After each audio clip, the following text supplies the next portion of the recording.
The sleep cognition cycle. Why seniors who sleep well think better.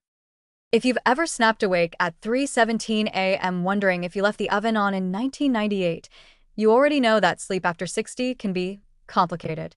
Falling asleep takes longer. Staying asleep is like balancing on a mental tightrope. And getting restorative sleep?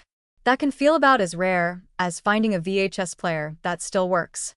But here's the kicker. The quality of your sleep in later life may have just as much influence on your brain as your genes, your crossword puzzles, or your daily turmeric smoothie.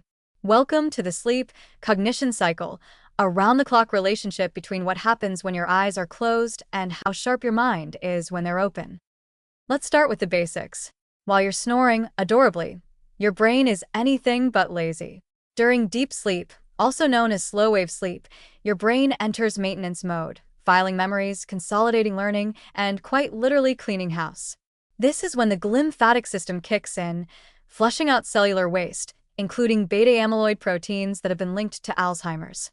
It's like a nighttime janitorial staff scrubbing down your synapses while you dream about arguing with a cashier who turned out to be your third-grade teacher. Memory consolidation also happens here. The stuff you learned during the day, where you left your glasses, what you were supposed to buy at the store, the fact that your grandkid's name is Miles, not Milo, gets moved from short-term to long-term storage. Without that deep sleep, those memories are like unfiled papers scattered all over your mental desktop. You might find them eventually, but probably not when you need them. Unfortunately, deep sleep gets lighter and shorter as we age. The good news? It doesn't disappear completely. But if you start piling on late-night screen time, irregular sleep schedules, pain, or those middle-of-the-night philosophical awakenings, what is a blockchain anyway? You're setting the stage for cognitive fog. Studies have found that fragmented sleep is linked to faster cognitive decline, weaker executive function, and even accelerated brain shrinkage in older adults. Yes, shrinkage, like a wool sweater in a hot dryer, except it's your hippocampus. And it's not just about memory. Poor sleep messes with attention, mood, problem-solving, and your ability to stop yourself from saying things like, "I remember when gas was 87 cents." You're not cranky because the world got worse. You're just underslept and overcaffeinated. One study from Washington University found that adults who had disrupted deep sleep had more brain amyloid deposits, even if they were otherwise healthy. Another from UC Berkeley showed that older adults who got less deep sleep performed significantly worse on memory tests. It's not that their brains weren't trying, it's that they simply didn't have the overnight processing time to get the job done. So what can you do about it other than tossing and turning and angrily flipping your pillow to the cool side? For starters, treat sleep like the VIP it is. Create a consistent bedtime, ideally before 11 p.m.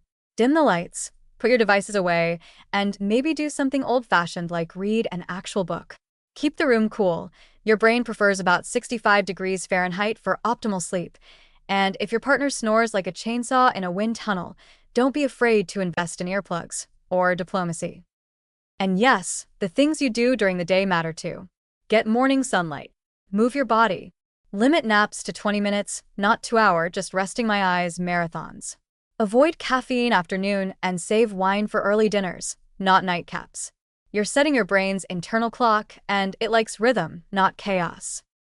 For some people, mindfulness meditation or gentle stretching before bed can calm the nervous system enough to coax the brain into deeper rest. No need to chant or fold yourself into origami, just breathe. Even that can increase melatonin and lower nighttime cortisol. You don't have to be a sleep perfectionist, but you do have to be deliberate. Because here's the thing, better sleep isn't just a bonus, it's brain insurance. You're investing in sharper mornings, steadier memory, better focus, and lower risk of dementia. It's the ultimate anti-aging tool that doesn't come in a bottle or require a prescription. You just have to give yourself permission to really rest. So next time someone calls sleep lazy, let them know you're actually engaging in nightly neuro-repair. You're not napping, you're consolidating. You're not snoring. You're preventing cognitive decay. And if that's not a reason to fluff your pillow with pride, nothing is.